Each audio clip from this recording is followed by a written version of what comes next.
That night, the rain refused to stop. It came down in sheets, washing the campus streets, turning every shadow into something frightening. Students were already indoors, the air thick with the smell of wet sand and kerosene lamps. Adani was alone in her small room, the kind where the roof leaks and the windows creak when the wind passes.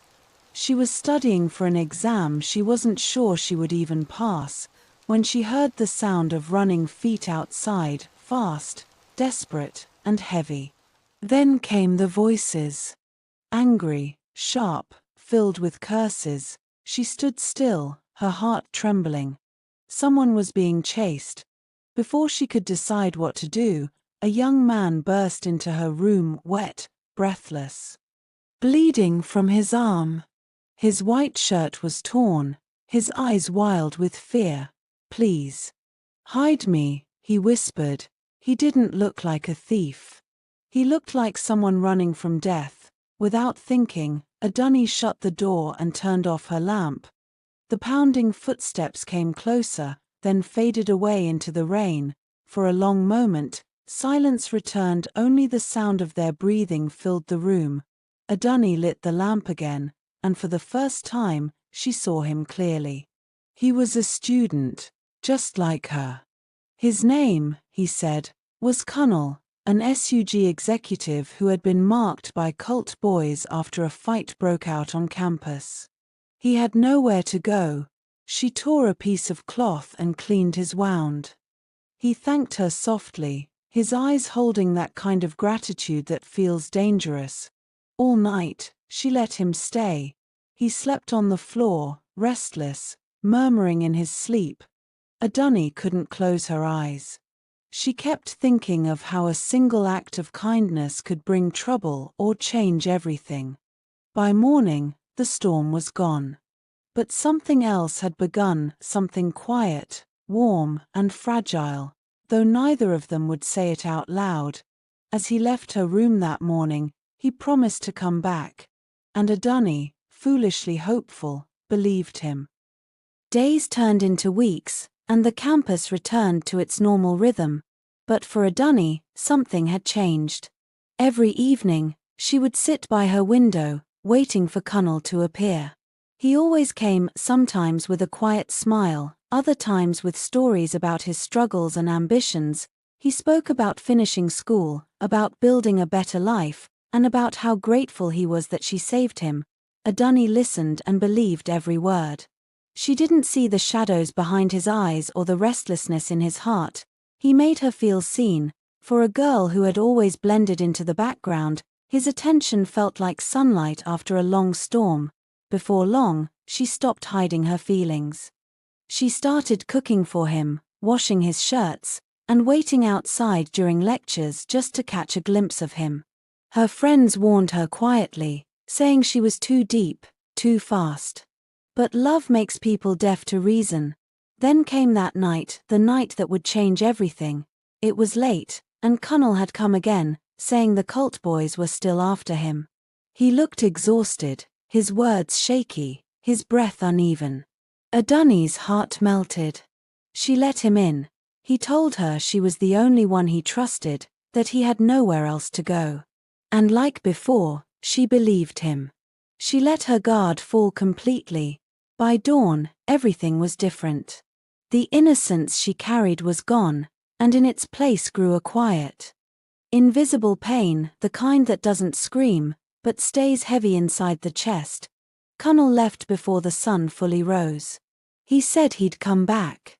He said he loved her, but weeks passed, and he didn't.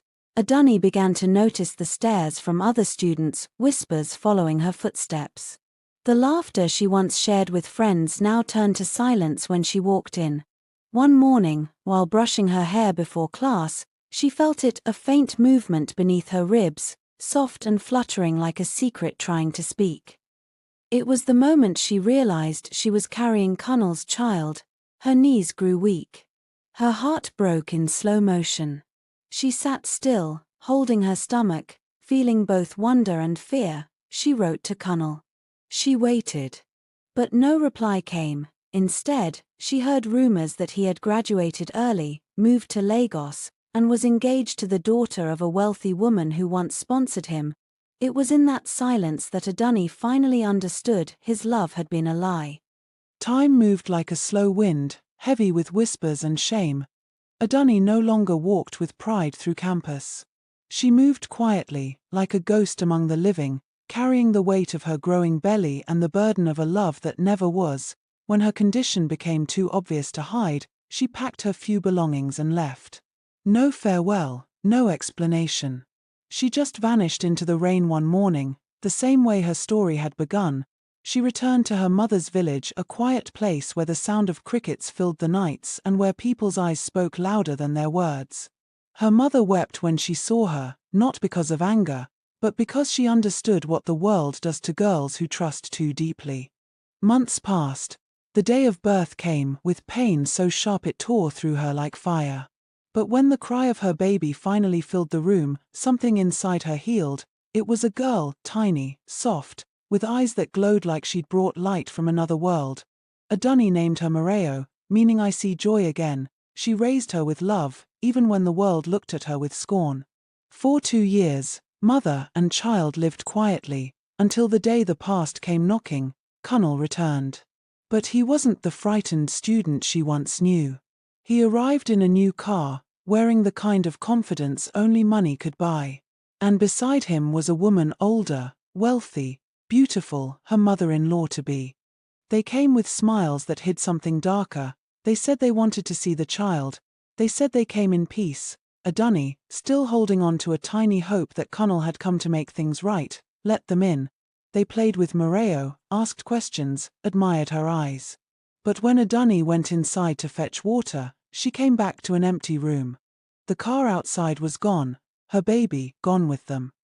For a moment, she stood still, unable to breathe, unable to scream.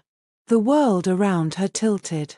Then came a cry that rose from her belly, sharp enough to break the silence of the whole village. Days turned into weeks, and weeks into months. She searched everywhere, police, churches, bus parks, hospitals. No one helped. No one cared. Her mother said, "Leave it to God." But how does a mother leave her child to anyone, even to God? Adunni lost weight. Her eyes dimmed. She stopped eating, stopped smiling, stopped living. And one morning, before dawn, she was found sitting by the riverbank, silent, cold, and still. But that was not the end of her story, it was only the beginning. Years passed, and the world forgot Adunni. The villagers whispered her story when the moon was full, calling her the girl who loved too deeply and died too young. Her mother grew old with quiet sorrow, still lighting a candle for her every market day. But heaven doesn't always forget. Some souls are too restless, too wounded to stay silent in eternity. Far away, in another town, a woman named Mama Jupe had been praying for a child for 10 long years. Every shrine, every church, every herbalist had heard her cry. Yet her womb remained silent until one strange night. She dreamed of a woman standing by a river, wrapped in white, holding a child with glowing eyes. The woman said nothing. She only stretched her arms and placed the baby in Mama Jupe's hands. When Mama Jupe woke, her bedsheet was wet, her body trembling, and months later, she discovered she was with child. The baby was born in the early hours of dawn, just as the first rooster crowed. A girl, beautiful, peaceful. They named her Anjola, meaning one who brings joy. From her first cry, people knew she was different. She never fell sick, never cried for long, and often stared into empty spaces as though she saw someone no one else could see. As she grew, strange things followed her. She'd hum old songs no one had taught her, speak words beyond her age, and dream of places she'd never been. When she turned 3, she began to call Mama Jupe Mama, but sometimes, in her sleep, she whispered another name, Adunni. At first, her parents thought it was just childish play, until the day they took her to a wedding in another town. The crowd was full of laughter and music, the kind of joy that fills the air with life. But when Anjola saw the bride, her little body froze. She began to shake, then cry uncontrollably.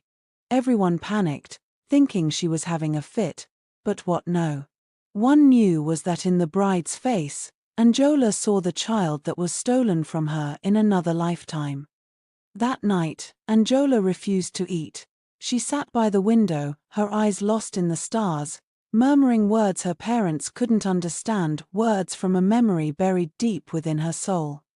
By the time Angela turned 5, her presence had become a mystery even to her parents.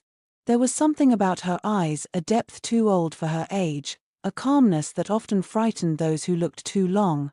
Marmaduke adored her, but deep inside, she knew something wasn't ordinary.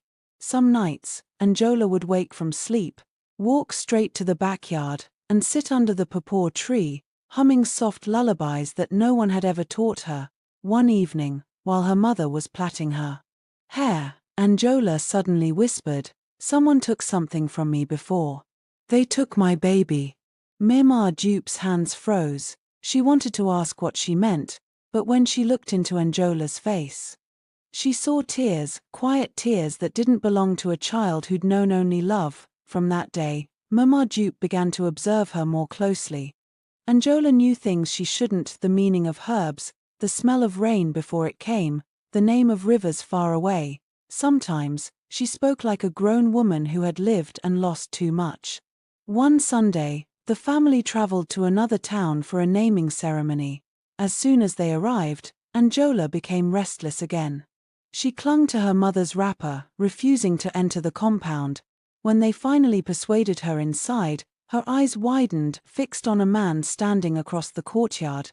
It was Connell, older now, richer, his hair lined with the grey of guilt.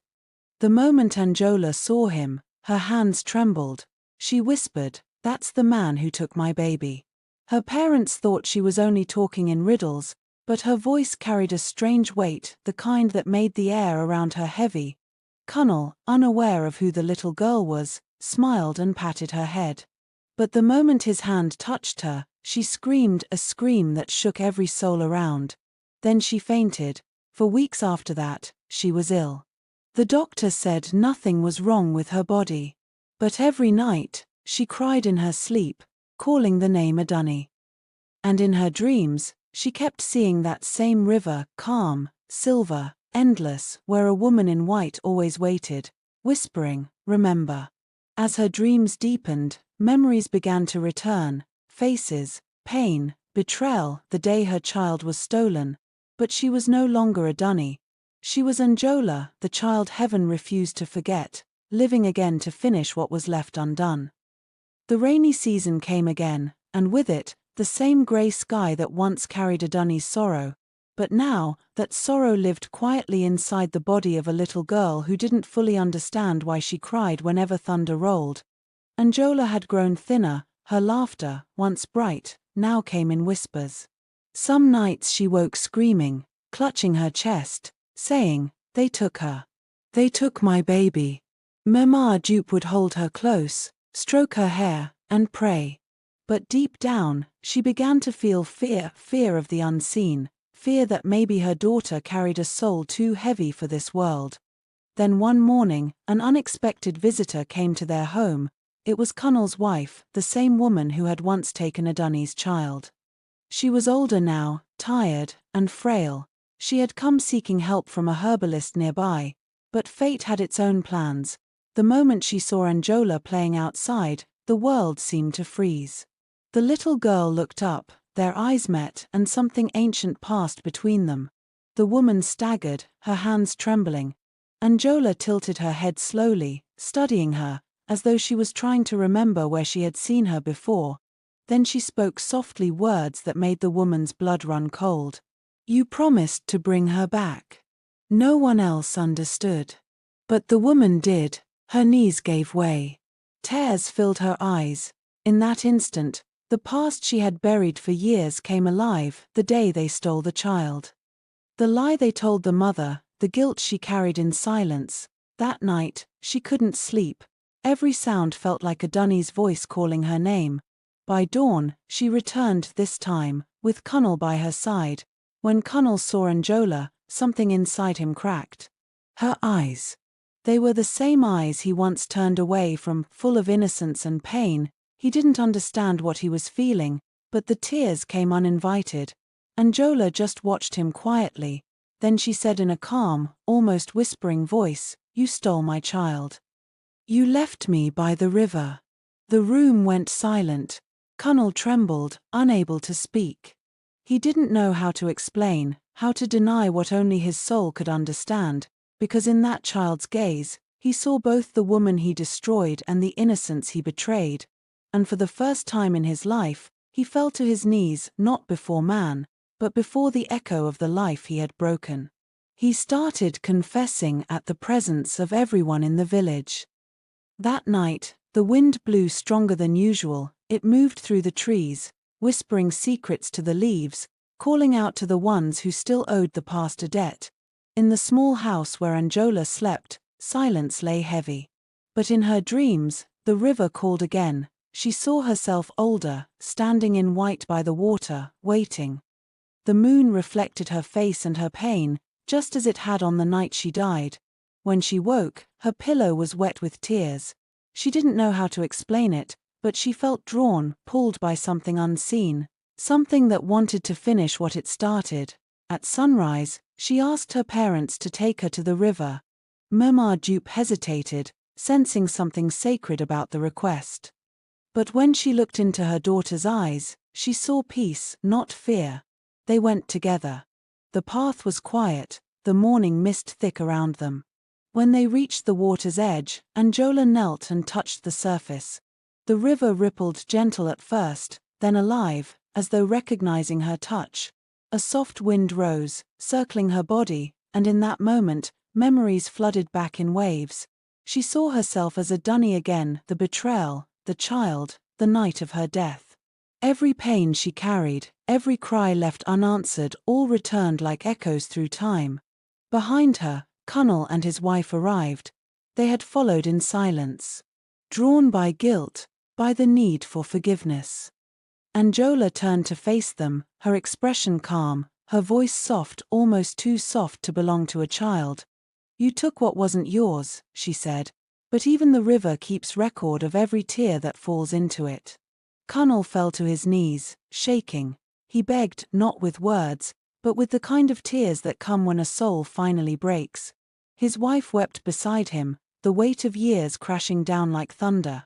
Then the wind grew still, the river shimmered, and for a brief moment, they all saw her, a dunny, standing on the water, smiling faintly, her form glowing like moonlight. She didn't speak. She didn't need to. She simply looked at her child, now reborn, now free, and then at those who wronged her. The water began to calm. The vision faded. Angela stood still, her face peaceful, her purpose fulfilled. That day, Connell confessed everything. He gave up his wealth, returned to the village, and built a small home by the same river where he spent the rest of his years feeding orphans and widows. And as for Angela, she grew into a quiet, graceful woman, one who healed others without ever raising her voice. They said whenever she passed by the river, the wind would rise, not to frighten, but to whisper, "The river remembers." And so does heaven.